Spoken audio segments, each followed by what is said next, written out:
It's my great pleasure to introduce Robert Diraddo and Jordan Hovdebo.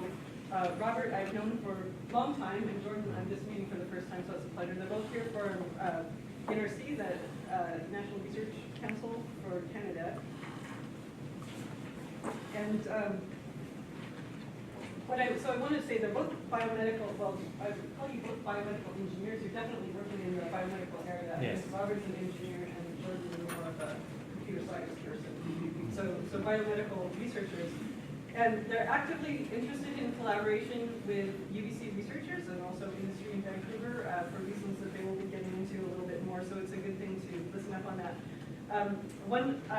A word of note that I'm not sure if you did this jointly or for separate events, but I saw that you both are recipients of the Government of Canada Award for Excellence in Innovation, meaning that they have experience in actually getting stuff out of a research environment into the world, which is something that a lot of people in this room are very interested in doing. So Jordan's been at NRC since 2006, PhD from Waterloo, postdocs at Manitoba and NRC. He's been doing research in deep learning in biomedical contexts and also doing these award-winning experiences, innovation, technology transfer into markets. Doing both right now. He's building a digital health team at NRC in decision support and autonomous agents, and I believe that virtual reality is figuring in that in cognitive care. So that's I know of interest to quite a few people here. Robert's the NRC section head. He has long-term links with our faculty. In fact, Tony Hodgson, who is not here, I'm sorry to say, but is going to dinner with you tonight along with Leon Curry. Tony and I co-supervised Iman Brower ages ago, and then Iman went and worked for Robert for several years. And so that was actually how I first met Robert. And we've been in touch over the years for things like autism support for the biomedical applications like that. So we've had lots of interactions, and now Robert's here for serious actually trying to start up collaborations. And he holds an adjunct position in chemical and biological engineering here at UBC, so he also has ties here. So Robert's based in Montreal. We both are in Montreal, currently section head of simulation and digital health, 30 people in Montreal and Winnipeg, and expanding to BC now. So I'll let you go and say something more interesting.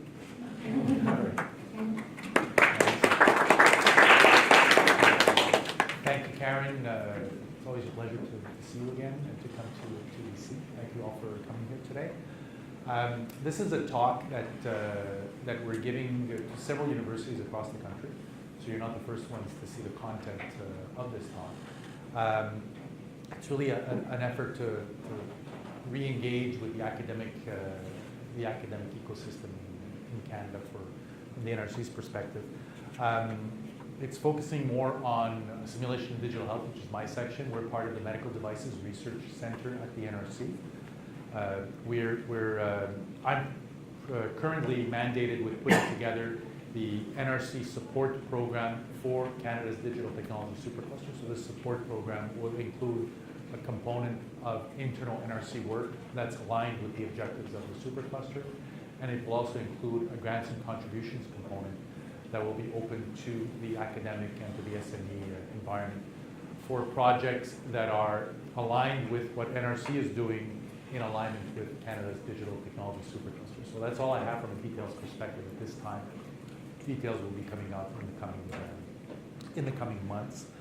Regarding the Medical Devices Research Center, we are seriously considering opening up a satellite in Vancouver or somewhere in BC for our section. So we'll be recruiting. So if any of you feel that you'd be interested in a career at NRC and you feel you'd be a fit with what we do, by all means, send me your information and we'll see where that journey takes us. So that's a summary of the talk. Very quickly on me, I mean, Karen's already given you an overview. I have a PhD in plastics manufacturing. So that's part of what I'm going to be talking about today is how I got to where I am today from a research perspective. I won't go into too much detail. I do have some private sector experience, and I have a considerable amount of experience bringing together global, international networks around a common research thematic. Okay, so let's start with an overview of our section.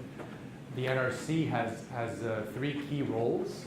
One is business innovation, so we're very much in tune and work consistently with with Canadian industry with the objective of increasing the ecosystem in the medical devices, the healthcare technologies space.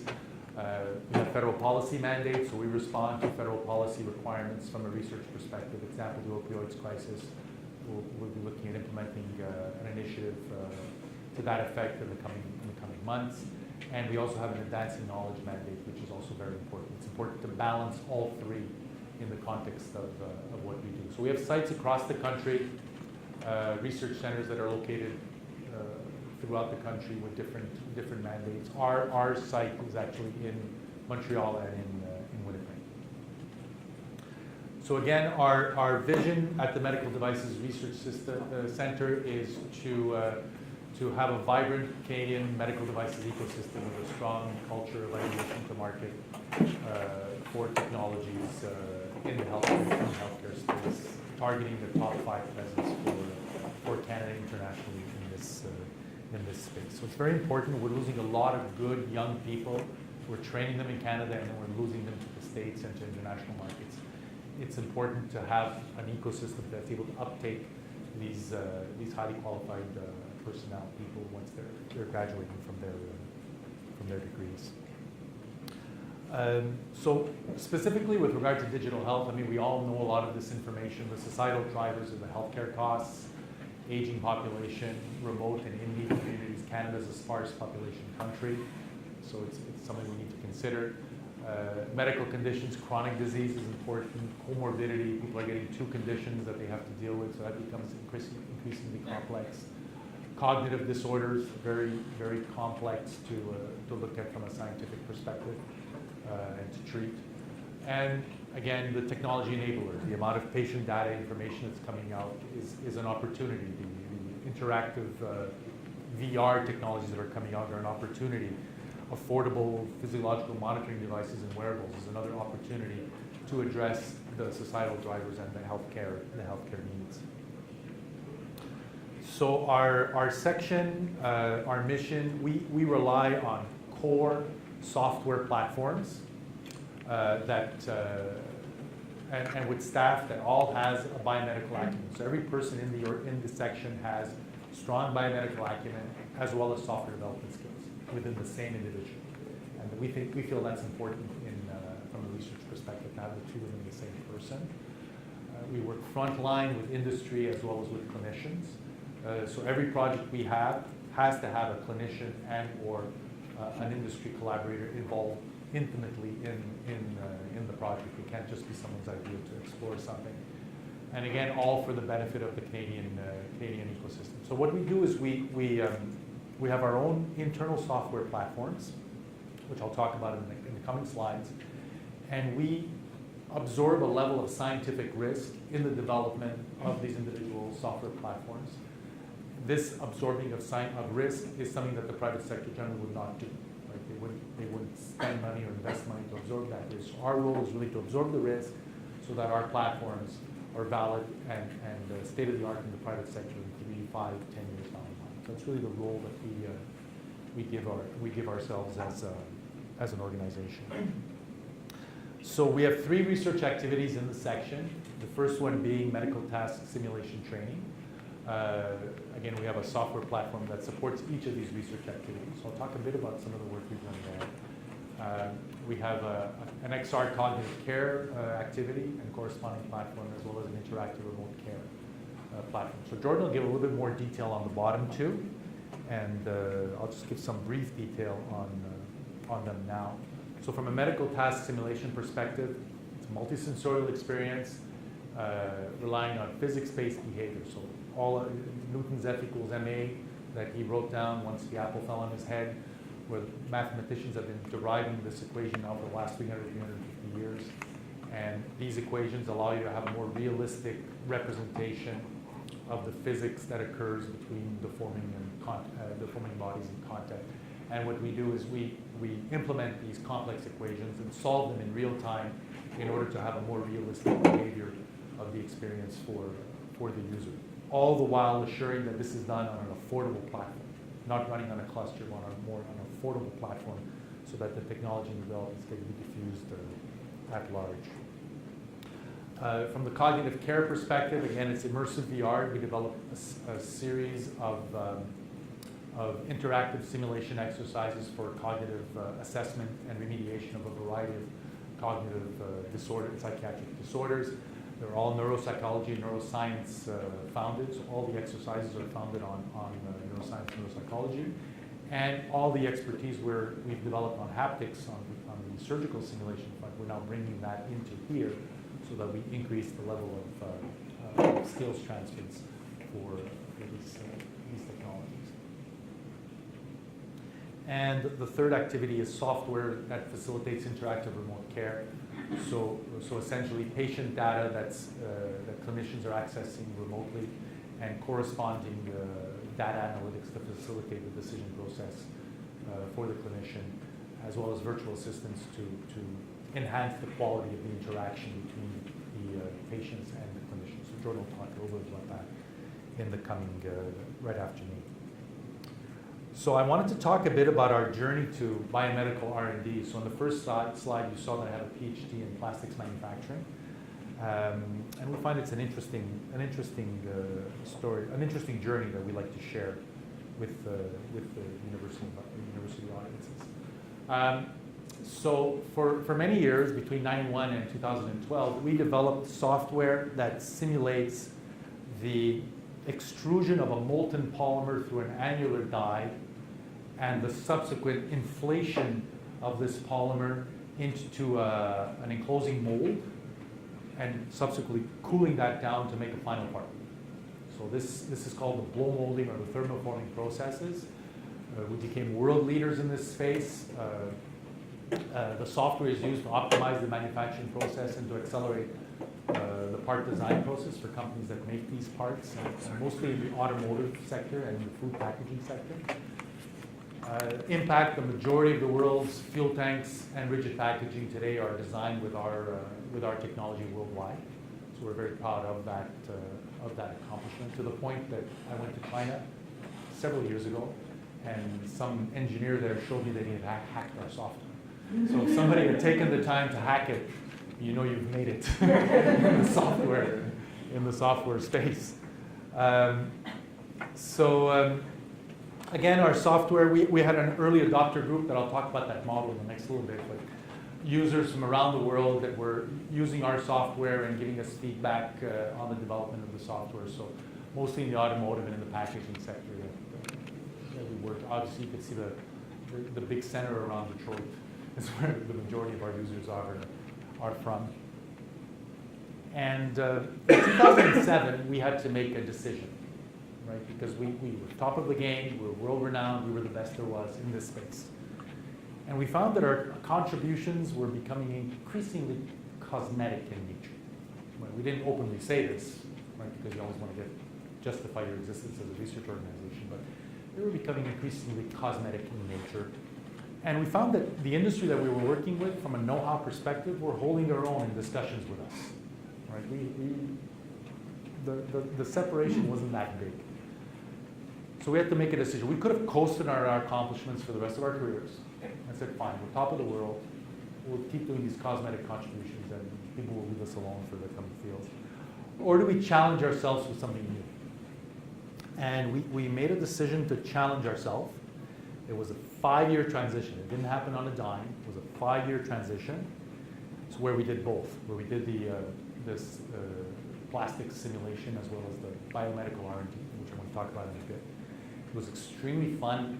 It was extremely difficult. There were situations where it was difficult from a staff perspective. It's not easy to just turn on a dime, your whole expertise, and go like this.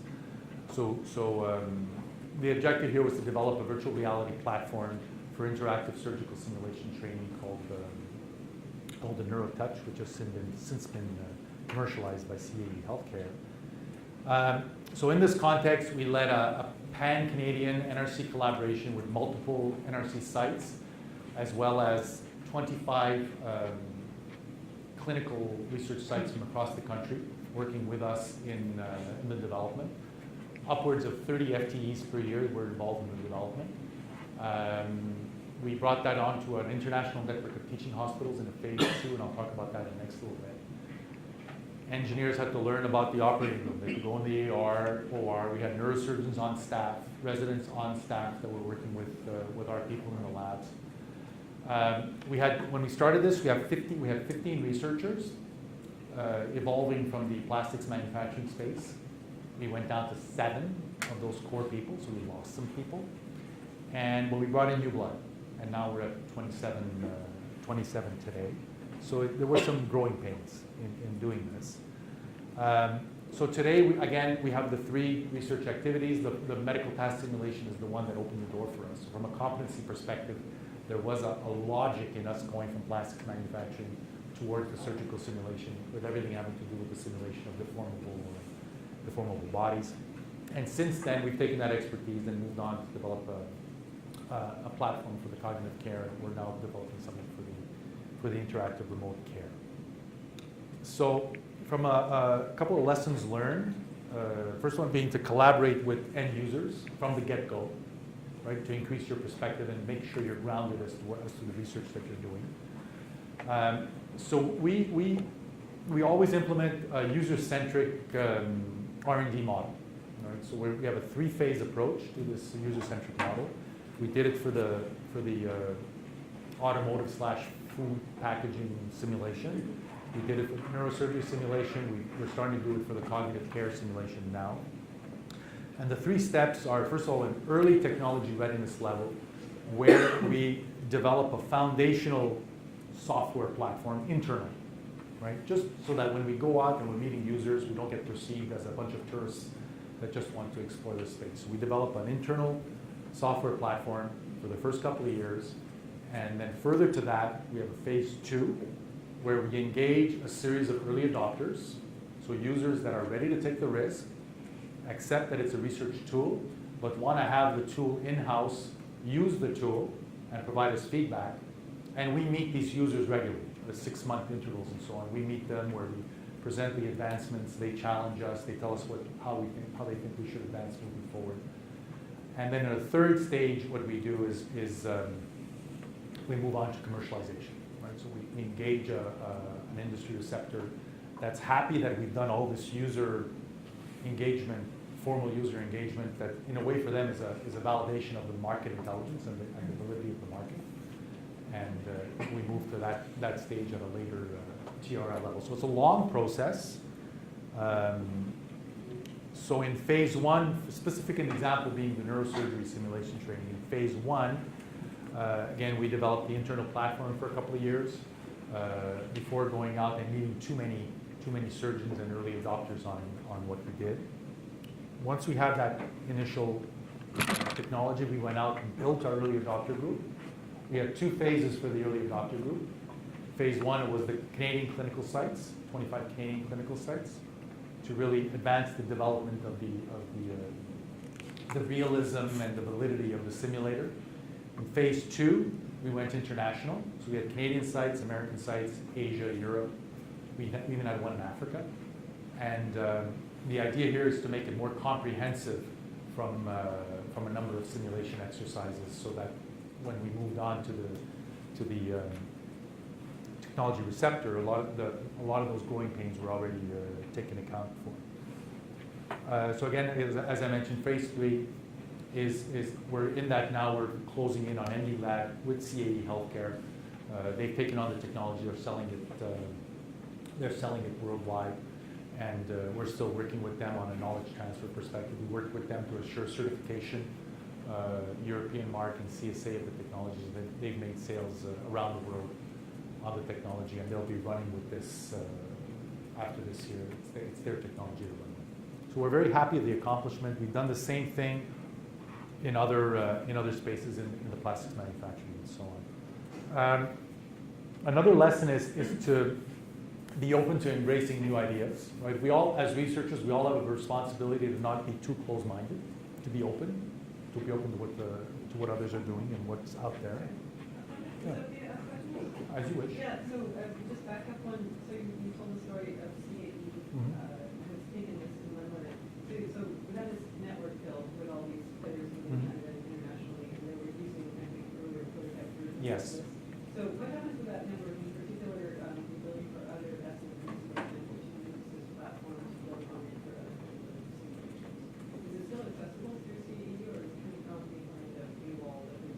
Okay, so the agreement with CAE is neurosurgical skills training. For other surgical specialties, we do work with other clients. Okay, so we still go back to you guys? Yes, because it's R-based software. So we work with Bayer.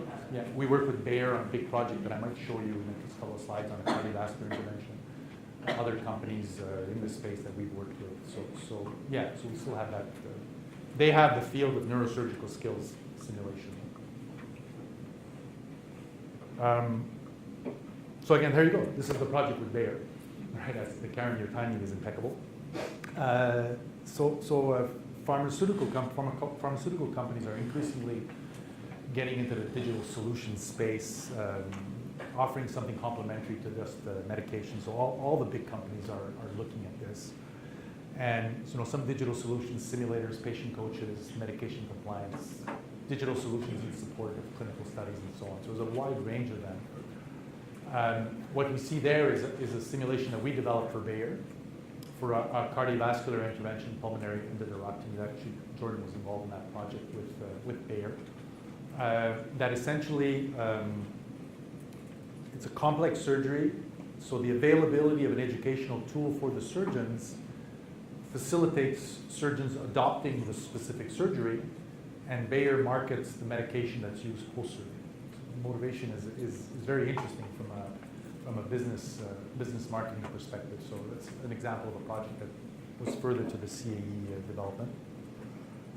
With Hydro-Quebec, we developed a simulator to facilitate training of drones for inspection of power lines. So it's really off space a little bit on our traditional work, but that's something we're open to. And we built on traditional gaming engines and use that experience going forward. We put together a small group of psychology and psychiatric researchers in the flight anxiety space, where in this context we developed a technology a mobile interactive technology to facilitate monitoring and control of anxiety for anxious flyers. So this is a simple, smaller project we did a couple of years ago. That's helped us in the cognitive care space moving forward. One of my favorite lines is turning lemons to lemonade. So we're always throwing lemons in our life, and I guess the people that succeed in life are those that are able to, and the people I have most respect for are those that are able to take lemons that life throws at them and turn it around and make lemonade out of it. And it's not easy to do. We had, when we first started our journey in surgical simulation, testing on animal tissues to obtain biomechanical data was still valid from a research perspective, okay? Because you could always extrapolate to what it would be for human tissue and so on. So we equipped ourselves with a state-of-the-art biomechanical tissue testing laboratory to test animal tissues. We could not bring in human tissues because this is not a hospital environment. It's not totally controlled.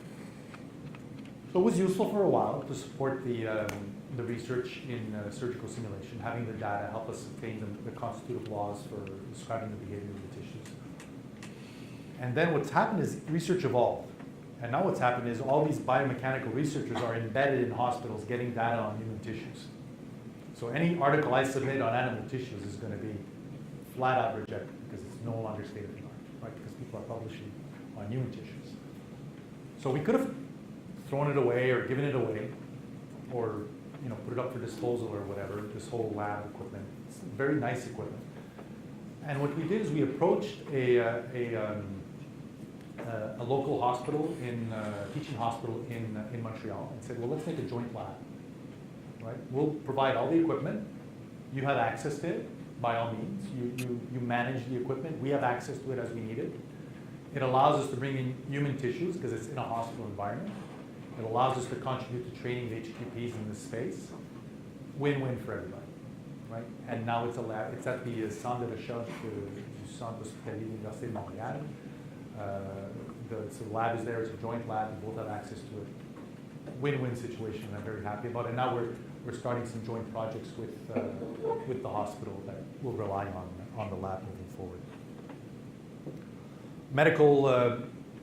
We had also, in our journey, we had procured a series of manufacturing equipment to make medical balloons, right? Because the step from the plastics manufacturing was more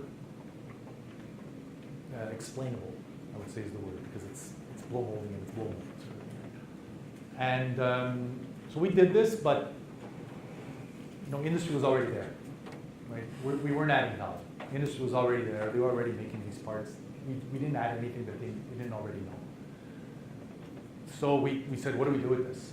Right? And what we did is we used the lab to help a local company secure an international investment to start up this company in the Montreal area. Now the company is a nice company. It's got about 10 employees. It's evolved from this space, but I like to think we were instrumental in helping this company get that international investment and to move forward. So it's hired several McGill grads, and it's a nice success.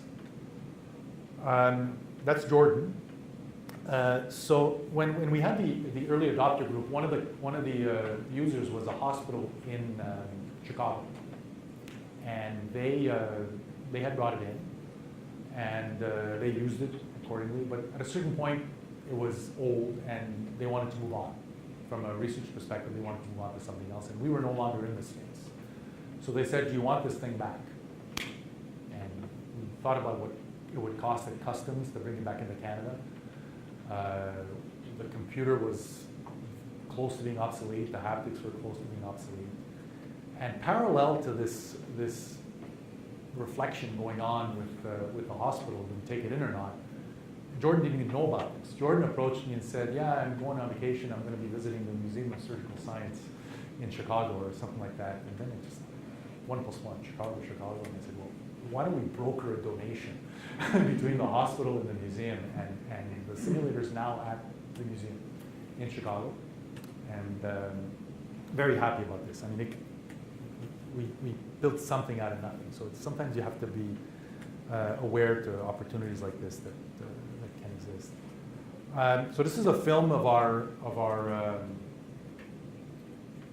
that overviews our work and so on. So that's the Boucherville site and the Winnipeg site. So again, the medical task simulation, fully interactive environment. These will be older haptics. We've now replaced this with made in Canada haptics, very nice haptics made in Canada by an SME in Ontario. Who is the company? I'm not even sure I'm allowed to talk about it, but can we do that offline? I'll tell you offline. It's a Canadian company in Ontario that makes haptics. So, yeah. So they're now the supplier for our commercialization entity. So the whole supply chain thing, right? We've developed this, but we've also impacted the supply chain that goes to see, which is important. So this is some of our cognitive, immersive cognitive VR work. So that's a researcher we recruited from Unity, who had 10-year experience in the biomedical space before going to Unity. So she's a good catch for us in this space.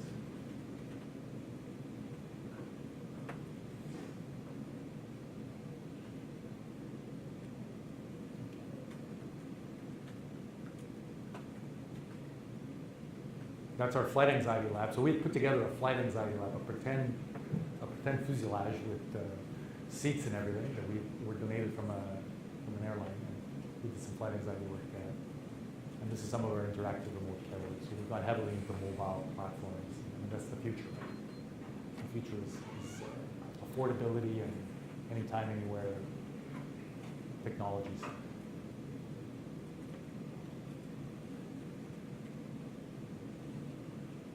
With corresponding analytics. So that's what I have.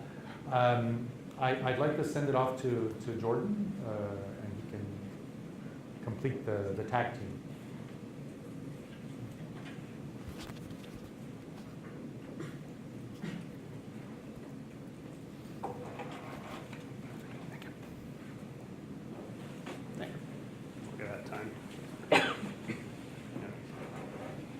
Just to give you a little bit about me, I've changed expertise areas as often as our team has. So I started out early 2000s, my research career actually down the road at Triumph doing experimental nuclear stuff. That wasn't unrealistic enough. So then I did my master's and my PhD at Waterloo Perimeter Institute, working in 11 dimensions and black holes and things like that. So after a couple of years of not being able to explain to my family what I do, I wanted to switch a little bit. And so I did a postdoc. I actually started at the NRC and then moved to the neurosurgery department in Manitoba. So looking at applying machine learning techniques onto something called magnetic resonance spectroscopy. So it's kind of like a time result imaging, but really low resolution. But it gives you grading of tumors, for example. So did that a couple of years, and then had this great opportunity that came up, building this cross-Canada network to do simulation of neurosurgery. So I was a neurosurgeon postdoc at that point, so why not? So then I joined the NRC as a research associate, part of the team that was building this simulator, worked on developing the code, worked on turning images from MRIs into real simulations. We have a simulation based on a real person. And then just about a year ago, I had the opportunity to start this new team. So this is called Biomedical Data Intelligence. We're biomedical engineers first, but we like to think that we can sort of hold our own in data science and work with data science researchers. So what I wanted to do was kind of take a little bit of a deeper look into some of our newer platforms that we've been working on and show you a little bit of new work that we're working in those areas. So as Robert mentioned, we have a platform for cognitive care. We call it Be Well, so I'll just mention that because I may mention it again. So if you know anything about traditional cognitive testing, it's often done with pencil and paper, sometimes administered by a person. And I mean, this is really well validated research. This stuff works, so I'm not taking anything away from that. But for certain populations, there's a concern that it might not be as engaging. So you might imagine a young person, for example, who's used to using a mobile phone. And it may not be as accessible as something that you could use on a mobile device. So we wanted to develop, based on the work we had done earlier with the anxiety, there was clearly a need for some of these mobile tools for cognitive effects. So we wanted to be able to increase engagement. And so the way we approached that was by bringing in gamification and some immersive VR. And then to make it accessible, we've developed this in a way so we're using industry standard game engines. We use Unity, as Robert mentioned. So that allows us to be hardware agnostic. So our stuff will run for anything from the cheapest Google cardboard all the way up to a Microsoft HoloLens. So rather than focusing on specific abnormalities, ADHD, FASD, anything like that, we built the system with some content that was targeting specific cognitive factors. So there's a number of immersive environments that you can be a part of, and we'll work on specific tasks that target features of cognition. For example, we have a working memory task. We have tasks that focus on divided and sustained attention, where you have to interact with your environment in certain ways, focus on things to score points. Impulse control in terms of, there's a standard whack-a-mole game, which tends to be quite common. And again, these are built based on neuroscience understandings. Emotional regulation through meditation. Executive function, you're asked to do some scientific experiments while having divided attention between the two. And finally, visual search, so being able to pick out specific elements of the environment. As Robert mentioned, so we had a few years where we did the low TRL, develop a system that we found is kind of ready to start getting in people's hands. As now we're at a stage where we're forming collaborations with people across the country to get this into their hands.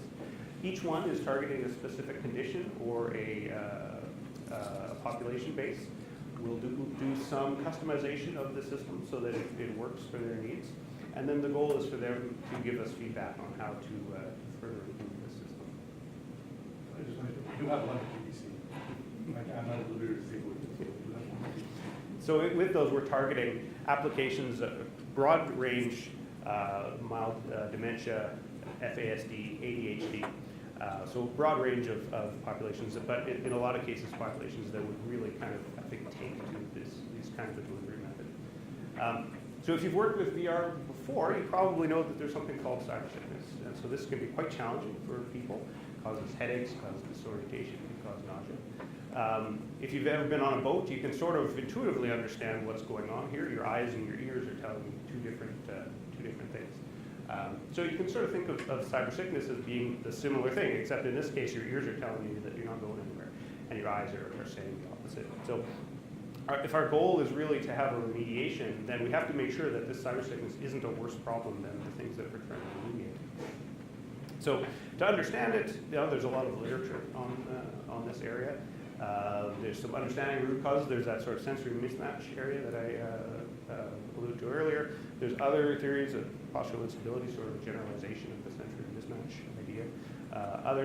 There's not much we can do with that. So what we tend to focus on more are what are the sort of triggers of this in a virtual world. So there's an understanding that sort of older hardware can lead to this. If the update rate is low or tracking isn't very good, can cause these kind of problems. Where we're using more modern hardware, so that's less of an issue. The scenario itself can actually have features in it that cause this. So vection is a common one. So the visual sense that you're moving through space can cause you to have some of these feelings. And then as well, there can be user behavior effects. So a lot of rotation of your head can lead to these things. So for our system, we have sort of a two-pronged approach to addressing this. So one is prevention, trying to figure out how we can integrate different aspects of our simulation, controls on how we move around with teleports rather than actual motion, to prevent it from happening, but then also to accept that it's probably going to happen, and so we need to find some way to help people deal with it when it does. So we have a study going on right now. It's an NRC Research Ethics Board approved study with healthy individuals where they're using our system. We've developed some custom scenarios for them to work through where we're going to induce some vection and we're going to have some rotation of the view, and then we're going to monitor them to find out what levels of vection, for example, are going to cause some discomfort while they're using our system. That's going to allow us to put bounds on these things. On the other side with self-care, what we want to be able to do is support people in dealing with it if they have that. So our goal is to come up with a coach that could be accessible in the simulation to help people coach through it. And again, like the other problem, we don't want our coach to cause more nausea than he solves. So we think there's a few things that we can do to try and make this coach really useful for people by making it personal, making it relevant, making it intuitive, and making it flexible. So I'll just tell you a little bit about sort of our approach for that. On the personalization side, our goal really is to make sure that our coach is not telling us constantly that you are cyber sick and here's what you're going to have to do about it. So that study that I mentioned before, we're going to be doing some machine learning based on that data to try and predict who is going to be most susceptible to this and when it's going to be onset. So there's some interesting work just came out recently in the last few months from Waterloo on pretest susceptibility methods that can tell you who's going to be susceptible to cyber sickness. It's a machine learning study. With the data that we're collecting, so we're going to do similar pretest susceptibility measures. We're also going to do some gesture detection, again, to look at those user-based kind of actions that tend to lead to cyber sickness and some rule-based models. And then we're going to have a look at some series classification. It's not clear whether we're going to really have enough data to do a deep learning approach to this, but it's an interesting problem. In terms of relevance, so essentially what we're talking about here is a chatbot that's going to live in our virtual world. Ideally, to build a chatbot, you want a nice big corpus of conversations between two real people, and then you want to model that. We don't really have this kind of a conversation. It's a new system. It's just going out. So instead, what we're doing is we're identifying the kind of content that you would want the system to deliver, and then we form that into a conversational flow. So we're going to be using a stochastic method, the machine learning-based method for encoding our chat. But we're building it out of a flow chart, and that just gives us the ability to build this thing up without having a huge corpus yet, because we don't have it. But the goal is to have this be a system that is going to learn as we go along. And so that's when we get to the intuitiveness notion. We have a small corpus just from some one-on-one interviews with people. That's allowing us to tailor the intent recognition of our NLP that gives us a nice sort of interaction with them. And so that's going to give us content that we need. It's going to be hopefully relevant to the person. In order to really make it something that you interact with, so we've developed a coach, we call her Mod. At some point we want an acronym that's going to give us Mod, we really just like the name more than anything else. And so the goal is to have her be realistic and to have a natural sort of interaction with her speech to text and text to speech. And I think the more effective we can make this, I think the better it's really going to be for our users. And then finally, in terms of flexibility, we're talking about really vulnerable populations here. So kids with FASD, kids with ADHD, people with dementia. So we don't just want to be shipping off their speech audio to a cloud server and having it analyzed and sent back to us. You can imagine all kinds of reasons why you don't want to do that.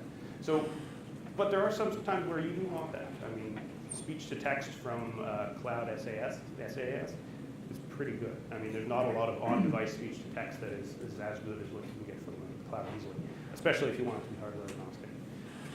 So what we've done is we've built a technology where we can seamlessly use different kinds of technologies for this. So at the speech-to-text side, with simple text input, so I'll be showing you today. We want to be able to do on-device with limited vocabulary, sort of some computing on the edge for mobile devices. And ideally, if we can use it on SAS. Similarly with chatbots, so there are on-device sort of rule-based methods, ChatScript, if you're familiar with this world. It's hard to use, but you can run it on a mobile device, which is very nice. Right now, we're kind of focusing one called Raza, and that's, again, it's a stochastic method, but we can run it on a private network, so we don't have to be sending people's data off the device. And then if you've ever worked in this area, testing these things can be a real bear. As you can imagine, every time you change a little detail of a dialogue flow, you've got to go back and test this thing. So we're developing a platform agnostic testing system so that we can just encode the flow chart that we want to happen and then just test it every time we ask something. So I want to show you a little example of somebody interacting with Mod. So this is kind of in a coaching mode that she's going to do. So this is someone who's just used the system and just wants some information. So she's going to, or our user is going to talk to her, and she's going to give some feedback on what she could do. So right now we're having some problems with eye strain. So Mod is talking back, but just for the purposes here, we put the text down there. So the person has said, I'm feeling some eye discomfort, and so she's offering some immediate suggestions on how to help. Take off the VR headset and rest for a bit and come back. And then she's going to ask some more probing questions about other symptoms of cybersickness. And she can log that information. So she has access to a database where this information can be stored, and over several sessions we can access that information. So that's kind of a coaching, maybe more for a little more experienced user. If we wanted someone with a little less experience, we also have built in some diagnosis. So if a person isn't quite sure what's wrong with them, they just know they've gotten through this experience, they're not feeling very well.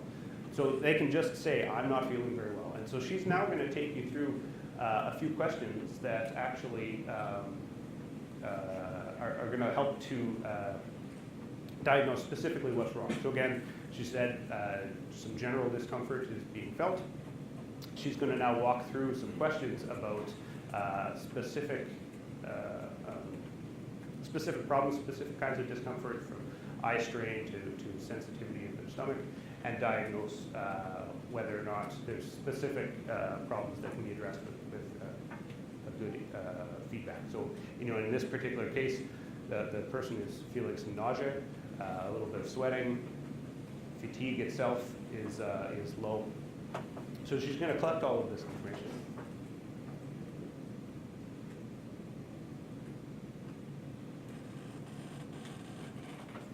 And so now she's analyzed that, and she's providing back information that's specific to the kind of problem that she's having. So she's having some nausea-related discomfort, so she's going to suggest some things that can be done immediately, some ginger candy, and in the future as well with some acupressure.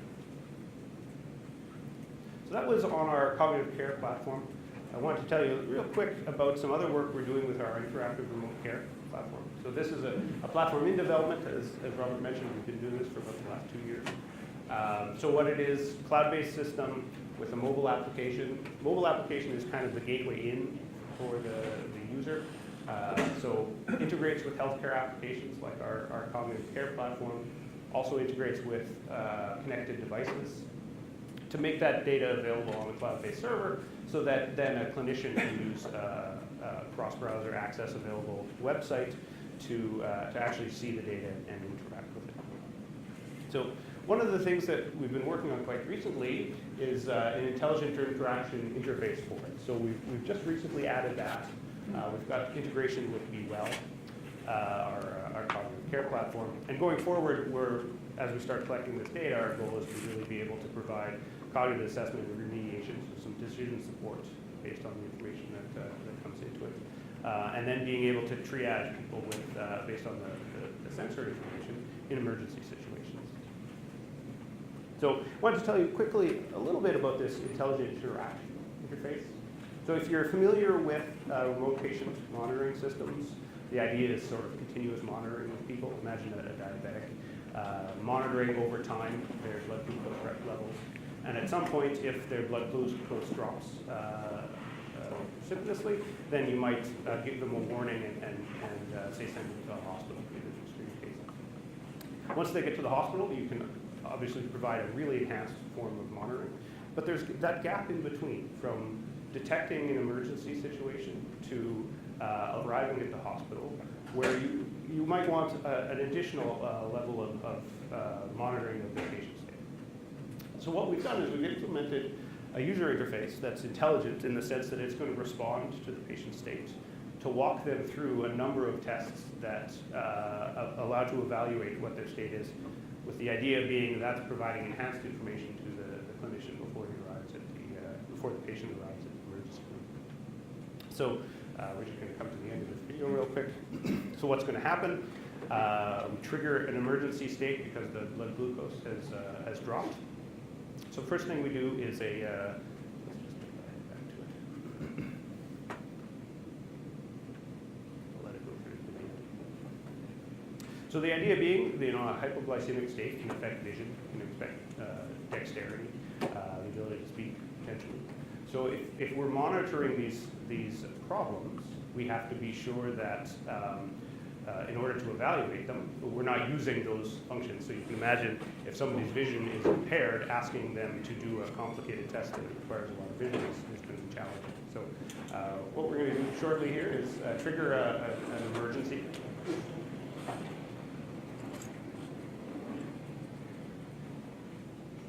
So it's detected a hypoglycemic state. The first thing it's going to do then is a vision test. So it's just going to make sure eyes are open, able to see. Based on the fact that that vision test was successful, we don't have to modify the user interface in any way. The buttons can stay the same size. So next is a dexterity test. So just whether or not the person has steady hands, we're simulating here poor dexterity. And so in response, we've now modified the user interface. It's bigger buttons, easier to hit. And now it's a speech test. Once we know that they're able to pass a speech test, we know we can allow them to continue to do the further tests using speech to text as opposed to a manual entry.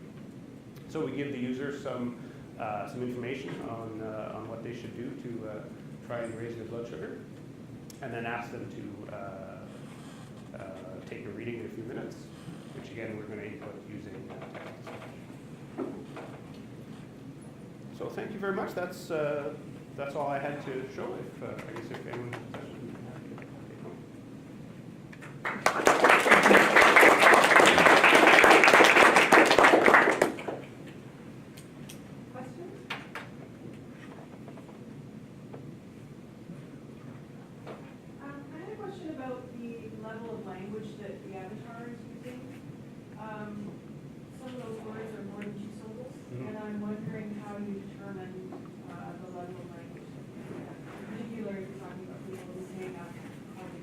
Exactly. Yeah. No, it's a fair point. This is an early version. I think we do need to simplify the language a little bit. We haven't really partnered with an expert in dementia yet, for example, that would allow us to choose the right language. It's a very good point, because I mean, if it's just like talking to a textbook, that's not the level of information we need. There's also literature just on knowledge translation and where you have to target the lay public in terms of what you're going to deliver to them, and I'm wondering if that is helpful as well. That would be a good reference, I think. Yeah. Absolutely. I mean, we underestimate the amount of the population who doesn't read at this level. Well, Majority of the yeah. population. From an attention span. Yeah.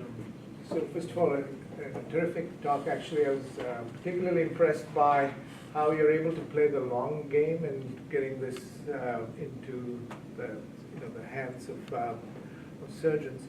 My question is kind of related to that. A little more than a decade ago, we worked to try to do some work with Summit, which is the Stanford Medical Simulation Group, and our conception then was people would use these things for surgical planning, and then we found that the surgeons didn't want to waste time with the planning. So I was curious about what is the use case that you're thinking about for these simulators? Is it for practicing surgeons or for people who are fellows, surgical fellows? I mean, that's an excellent question. It was part of the whole thought. That was part of the whole thought process as we were doing the development. The market that we're targeting with the technology is training of residents, potentially retraining of surgeons that are coming back from a period of inactivity, and some surgeons saw a validity in using the technology as a warm-up, not as a surgical plan, sort of careful with language, as a warm-up to their surgery. So that's really the application. If we extend this into the realm of patient-specific rehearsal, which I think is what you're mentioning, if we extend this into the realm of patient-specific rehearsal, then the whole compliance factor comes into play, and the whole surgical workflow factor comes into play. Right? Because if it's going to take you 2 weeks to prepare the image for simulation, no one's going to do it. Right? So surgical workflow is key, fundamental there. That's a whole field of research on its own. To have the surgical workflow be so efficient that it's automatic. And secondly, the compliance is another game. So we thought about it, we delved into it a little bit. We decided not to go that way. We did not see the level of end user enthusiasm that we saw with the ability of it as being a training tool. And so we abandoned that. Yeah, so the other thought at that time was the obvious comparison with flight simulators, which are because of regulatory constraints, they are required to put in so many hours. Is there any hope of getting that type of regulation for surgeons that they need to, before you do a procedure you haven't done for a while, you need to put some time into a simulator or something like that? So that's an excellent question. I would say to you is that some are already required.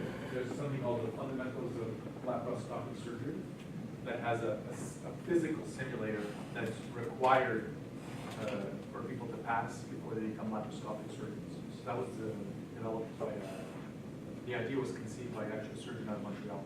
Now it's all over North America, this FLS simulator. It has to be used prior to training. We're working, I'm not literally to say who, but we're working with one organization that envisions doing it the same for their community of surgeons. It's not widespread, but obviously it's important. Yeah. It's important. The feeling was that that's going to be really the stick that's going to make people adopt simulations.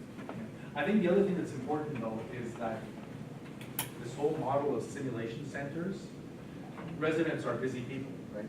So to get them to the simulation center, to practice the simulation and then to go somewhere else, it's a logistical complication.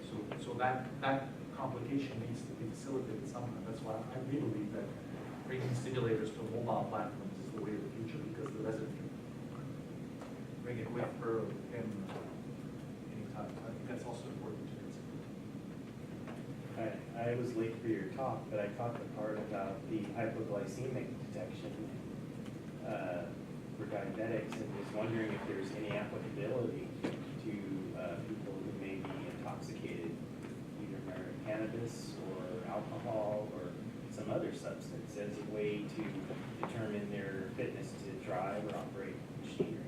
So I'm going to answer this question because I can't go into too much detail. We haven't really worked in this space, but it's under confidentiality. The short answer is yes. Yes, but I can't go into more detail. But I mean, it's natural. Like cognitive skills or your cognitive skills deteriorate because you're under the effect of a controlled substance. Yes, the answer is yes, and we've done more quantum. Yes, sir. I'm curious, just continuing on the questions of involving surgeons and engaging them in their interest in this direction. Have you run into trouble in getting them excited about technology? Do they actively look out for these technologies, or do you have to reach out to them and always try to convince them that yes, this is worth spending time? I'm not a technology push kind of person, so everything we do is market pull. When we first presented the concept to the surgeons, the enthusiasm was through the roof. It was not difficult to bring together that group of pan-Canadian surgeons. You know, obviously these are intelligent people that have their own opinions, certainly, but we have not run into that problem. There's always going to be different kinds of people. There are going to be surgeons. There were surgeons that didn't believe. Right? I don't have to make everybody happy. Right? I have to make 75% of the population happy, and to me that's good enough. Right? If you're making 100% of the people happy, somebody else would have done it all. One of the feedback that we got that was really interesting, certainly all the staff surgeons were really on board, but the residents, you know, because they're busy guys, they've already had their hours cut back, that they said you do have to make it fun though. Like it has to be immersive and it has to be fun, because you have to get them in there to use it. So I think if the staff surgeon is just saying this is good for you, you're trained, you need to do it, that's one thing. But if you can actually make them want to do it, then it's all better. So we actually did have a lot of feedback that needed to be. I want to add something to that. It's worthwhile. There was I don't remember who the surgeon was. It was a younger Canadian surgeon in his 40s. So he had brought this simulator to an annual residents get-together. Nobody used it. Year 1. He bought it again in year 2. Nobody used it. Year 3, he bought this little trophy. And he said, competition. The winner gets the trophy. It was full. It was the event. Everybody was going crazy, running the simulator, learning how to use it. I mean, this is like little things that I go ahead. Yeah, no, I just, mindful of the time, it's a couple minutes after 1 p.m. I know people have stuff they want to get onto, and I also know that you guys, even Dinesh, wanted to talk. So why don't, if there's any other questions, guys can probably pick them offline, but thanks once more for